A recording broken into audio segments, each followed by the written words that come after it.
Oh man, we are starting to see altcoins get moving. They are pumping here to the upside. Bitcoin up slightly. Bitcoin dominance moving to the downside. What does this mean for altcoins? Which ones are showing good momentum here? We're going to break that down and a lot more. If you want to trade any of these altcoins here on the weekend, Ijaz.UK/TG is our Telegram group. We have a VIP section where I share with you the exact trades I'm taking. We've just opened up another one here on a Saturday and running in profits nicely. Check that out in the description. Ijaz.UK/TG and BYBIT and BitGet, links in the description, are the two exchanges I use to buy and trade altcoins. You guys can join me. Those are affiliate links in the description. Now, if you look at Bitcoin, of course, yesterday we had a nice big move here, breaking through that 30,000 mark. Of course, we got rejected, right? The 30,000 level mark is going to be a very difficult level to break through, but we're seeing nice, strong bullish momentum. Look at this upward channel here on the hourly chart, moving us in a triangle almost towards that 30,000 yellow line here. And it's a matter of time now before we go for another attempt. Now, if you pay attention here, what you can see is we're getting rejected from the blue line, and that blue line sits at that 29,000 mark. If you look at this 29.8 mark, we're getting a little bit of resistance here, but once we clear through that, we look set here for another attempt at 30,000, and breaking 30,000 could be a major coup. Now, of course, it could take one or two attempts before we finally reclaim that all-important level, but the reality is we need a 4-hourly candle close above it. So if you look at the 4-hourly chart, look how extended we are from our EMA ribbon. Again, do not be surprised to see us get sent back down, maybe for some support at 29.1 even, or at least here at 29.4, 29.5, before bouncing strongly to break 30. I want to have enough momentum, and the closer the EMA ribbon is to 30, comes up with us like so, the more support we're going to have to bounce off of it and finally tear through that 30,000 mark. And it's really, really exciting. If you want to know why we're breaking through this 30 mark, a lot of the attention is now moving to the approval of a Bitcoin spot ETF. That is creating the majority of the excitement we're seeing here in the market. Now, what's interesting specifically about today is we're seeing a little bit of fall in dominance. Now, it's not crazy. I mean, if you look at the daily candles here since last Sunday, Bitcoin dominance has towered here to the upside. Green day after green day after green day. But today we're starting to see that there's a little bit of life in altcoins. It's almost like a catch-up day a little bit today here for altcoins. Now, you guys know here on the weekly chart on dominance, I've suggested that dominance could easily work its way towards 53. You can see I shared this with you guys many months ago, and I even said we could see a leg up of dominance up towards 59. Now, that does not mean that I'm not in altcoins. Just because I've identified that dominance could be going up, this is why I have a diversified portfolio. I'm focused on making sure my portfolio is diversified such that I have exposure to Bitcoin and I have exposure to altcoins as well. I don't want to time it. Maybe there's some smarter crypto guys that can time it, get into Bitcoin and perfectly time when dominance is going to rotate and go back to altcoins. All right, they're geniuses. Let them do their thing. For me, I'm going to hold projects I believe in, and that is going to include Bitcoin. It's going to include Ethereum. So when Bitcoin dominance rises, when Ethereum has its moment, I'm taking advantage of that. But at the same time, I'm scooping up those altcoins at cheap prices, because the reality is when Bitcoin moves through 30,000 up towards 40, 45, 60 on the cards, then again, Bitcoin spot ETF gets approved. We get closer and closer to the halving.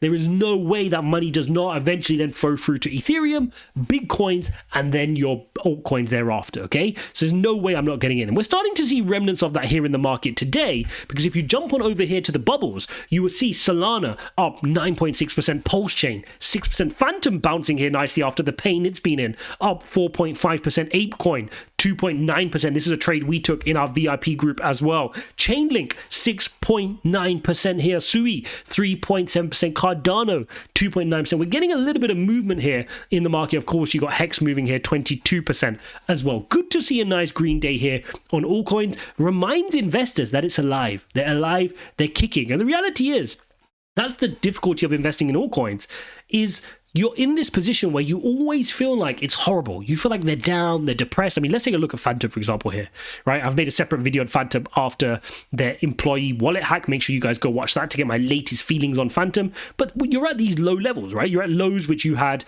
November of last year when FTX was collapsing and the crypto space was looking really, really bad. And so when you're holding altcoins like this, your portfolio is decimated. And that's why it's important to, one, hold some Bitcoin as well, because you can take advantage of the relative strength of Bitcoin Bitcoin this year, but also keep adding those altcoins if you have conviction in them, because those are the things that are going to give you the outsized return. And so if you build a pragmatic, sustainable portfolio, you're going to be in good shape. The people I always hear complaining on X, on Twitter, on all the different platforms, complaining in the comments below, are the same ones who know they've made a mistake.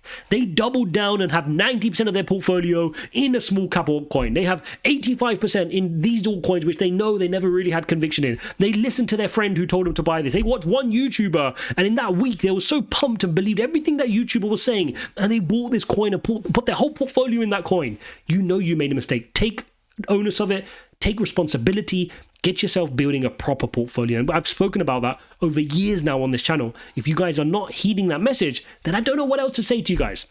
Speaking of which, if you guys have not learned TA, we're heading into an explosive bull market, guys. I've been saying this time and time again. Now is your time to learn TA. Ijaz.uk/TA.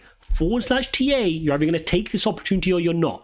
I've put all my 10 plus years of trading experience in that TA course. You just have to press play, watch it, and take notes. And you refer back to it when you're trading and when you're investing, right? Head and shoulders pattern, EMA ribbon like we're going through here, Fibonacci ratios, Bollinger Bands, cup and handle patterns. It's all there. Just click on the chapter you want, get a refresher, and then see if you're spotting it right in the charts. Right? Take advantage of that. Don't wait till the bull market comes when Bitcoin's at 40,000, 50,000, 60,000. Oh, I don't know how to get in. How do I buy? Do I wait for a dip? Do I do this? You can't read the charts. You don't know when the chart's about to dump. You don't know when the chart's about to pump. You can't see when you're at support. You can't see when you're at resistance. You can't spot doji candles which tell you that the chart's about to reverse, and you set yourself up for failure just because you didn't want to learn this stuff in the bear market when you had the opportunity to do so. So that's my final message for you there, to go and take advantage of that. Ijaz.uk/TA. So as we look back in this chart here on Bitcoin, I'm sitting here on the weekly candle and I'm feeling really, really positive, because at the start of this week, you have to remember, we wicked down last week to a low of 26.5. We're now knocking on the door of 30,000. This is a major reversal we've seen here this week, because last week, at one point, we thought we could have lost our EMA ribbon again. And now, not only have we bounced from our EMA ribbon here with 1 day to go before this candle closes, but we've got a bullish engulfing candle. Again, I go through this in the course. A bullish engulfing candle is a huge signal of a major reversal. And we've not just got a bullish engulfing candle. This is a huge, major bullish engulfing candle. Look at the multiple the size of this body versus the previous candle. So not only did we make up the 2.68% we had to the downside last week, but we followed that up with another 10%. So you're up 13, 14% here this week. Powerful rotation here on Bitcoin. And this sets us up for a nice battle. But very important that we have a but here. This journey is not over until we post a higher high. If you look at this structure here, we went here, rejected. Went here again, rejected. Is third luck a charm? Can we break through 32, get a candle body above 32 here, and then things really start to get exciting? So it may take a couple of weeks. It may take some work for us to go past 32 and get past it. But once we do, and we start creating support beyond it, things get really, really exciting. Let me show you the VPVR, which shows you where the volume is trading at. Do you see this big candle here? This is the final bit of resistance we're trying to face. And once we clear through it, what do you notice? Look how thinly traded the volume is here. All the way up to 37, very thinly traded. Even here, right? If you look at 40, which is up here, you got a bit of resistance. But look at the volume traded here versus here. Right? It becomes very thinly traded. So I'm expecting this move to be very, very powerful to the upside once we clear this resistance. And there was always going to be resistance around this area. Why? Because look when we fell. When we fell here, I've said this time and time again, hopefully you guys are paying attention to this. When we had this doji candle here, which signals a reversal, by the way, you shouldn't have been surprised that we started falling here to the downside.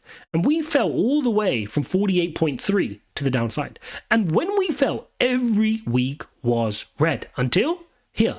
We had a week in the end of May of 2022 where we had a week of strength. Right? And the bears weren't as strong in these 3 weeks here. And guess what? That ties in exactly with the levels we faced here and the levels we faced here.